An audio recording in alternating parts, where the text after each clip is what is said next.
SkyArk Chronicles is going to be a free-to-play and play-to-earn JRPG that brings us not only one project, but a trilogy of metaverses. So let's jump into the Balthazar research and see what we can find out.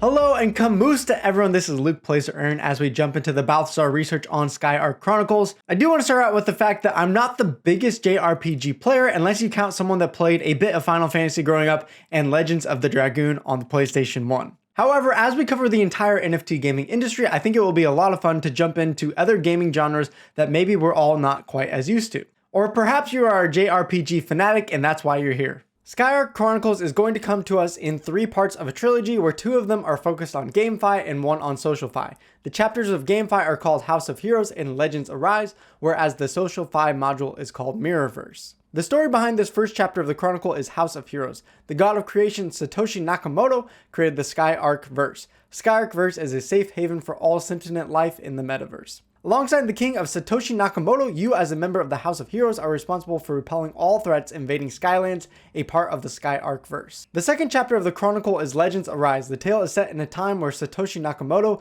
mysteriously disappeared from the SkyArk verse. Unfortunately, nobody was prepared for his absence. Within Legends Arise, you are one of the many unique born into this time. Your purpose is to save the world from hordes of hellish creatures under the command of the Dark Commander. You as a legend are sworn to fight anything thrown at your home world. Following the chapter of Legends Arise, we get to the finale of the Chronicle, the Mirrorverse. Having beaten the dark forces of Legends Arise and once again brought peace to the SkyArk verse, you now enter the Mirrorverse. Here, the heroes and legends of old will have to rebuild their lands following the aftermath of the war. I think it's great that the team is trying to bring multiple games to the same universe and connect them all together. That in turn should bring more gameplay to the players and more value to the NFT holders.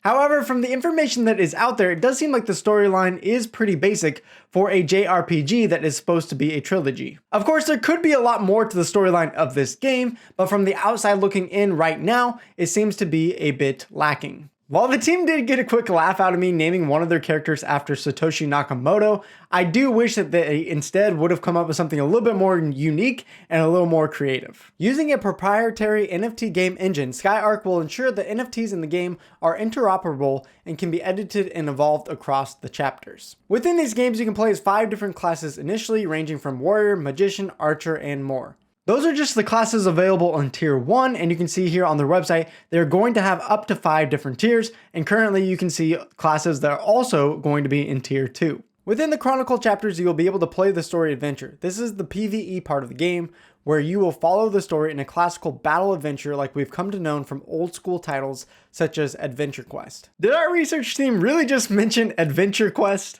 Oh man, that is a trip down memory lane. This is what it looked like back then when I was playing that game and pretending to do my homework. Now back to SkyArk Chronicles. Really, I'd like to say more about the combat and this gameplay, but really all we've gotten so far is a short trailer of it, and it doesn't really even explain, is this game going to be turn-based? Is it going to be an auto battler where we sit back and watch our characters to do all the work? We just don't know. We do, however, know to play the game, you don't need to buy any NFTs, as there is a free-to-play aspect to the game. In addition, when starting the game, all players will be granted a hero, which players can use to progress through the story. However, by opting in on buying an NFT hero, you access more of the play-to-earn features of the game. There will also be NFTs called Skyland. These are floating islands on which a player can build their unique fantasy castle worlds. There's also the Guild Airship NFT for those planning to start a guild within the ecosystem. With the airship, guild leaders can recruit members to the guild, contributing to the alliance as members complete missions and participate in events. I love the fact that there's a free-to-play aspect to this game because that is going to give everyone an opportunity, including me, to try out their game without having to buy into it. It also gives non-crypto gamers a chance to try out their game without having to even understand the full world of NFTs. I would definitely like to see more information about the land and the guild aspects of the game though, because from what I can tell, it's mostly a single player adventure mode. So I'm very curious to see how are they going to actually implement multiplayer and the social aspects of the game. SkyArk Chronicles will be launched on the Binance Smart Chain. However, the SkyArk team also says there are plans to accommodate a multi-chain solution down the line.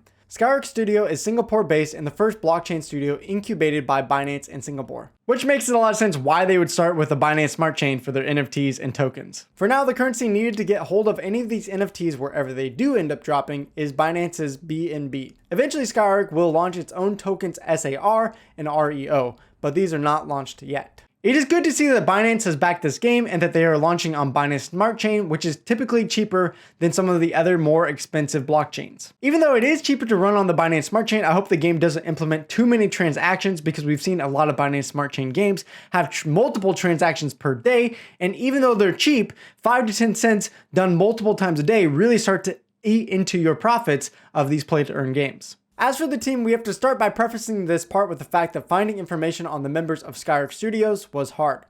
Their website lists 30 members with clear definitions of their roles.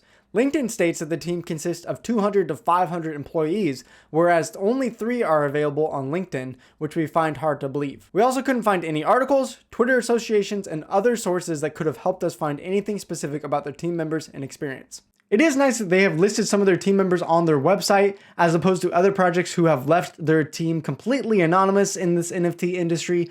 However, it would be nice to know some of their experience and expertise in this field moving forward. Perhaps someone on the team, if you are watching this video, let me know and we can get you in on an interview so you can tell us more about your team. SkyArk Chronicles does not currently have a publicly available white paper as far as we know. We have often seen that games without the white paper have set a date in the roadmap for a release, but as far as we can see, this isn't the case for the game SkyArk Chronicles. As you can see here in the roadmap though, they are planning on selling their NFTs this quarter and having a released game quarter 3. Hopefully the team can hit the deadlines they have stated here in this roadmap, because as you've seen with a lot of other games we've covered here at Balthazar, a lot of them are aiming for 2023 before even a beta is released to the public. So if SkyArk Chronicles could release their full gameplay next quarter, that could be a big advantage for them. Now, as always, before we jump into the future outlook and conclusion for SkyArk Chronicles, I do want to remind you and ask you that you jump over to the Balthazar website at some point, because I am stoked for all that is going on here at Balthazar, and I hope you go learn more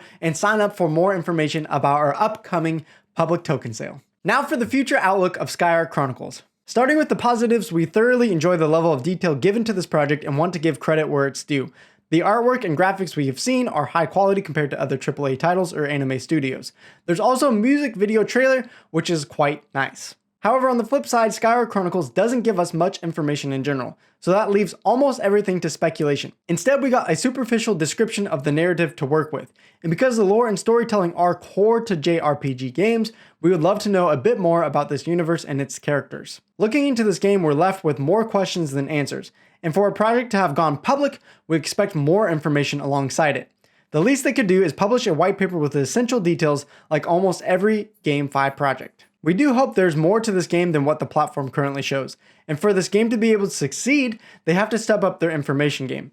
In the JRPG genre, they'll have to compete against the titles such as Dragon Quest, Final Fantasies, and the likes. While those examples aren't NFT games yet, we can expect in the next 2 to 5 years, with the rapid growth of this industry, that quality titles such as those could be here or ones that are like them. Our final verdict of the game will have to await further information and specifics, which we are eager to go through, but based on the current state, SkyArk Chronicles does not have our vote of confidence.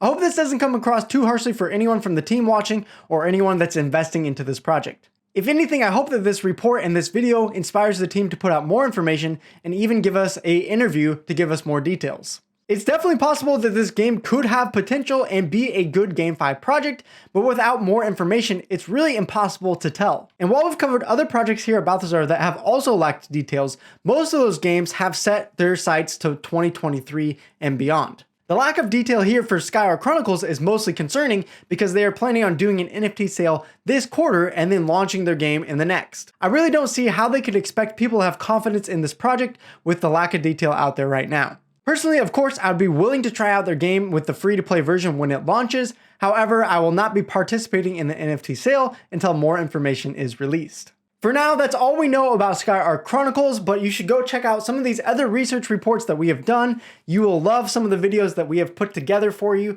For now, this has been Luke Plays to Earn with Balthazar. Peace out, Paulo, adios, and I'll see you over there in that next video.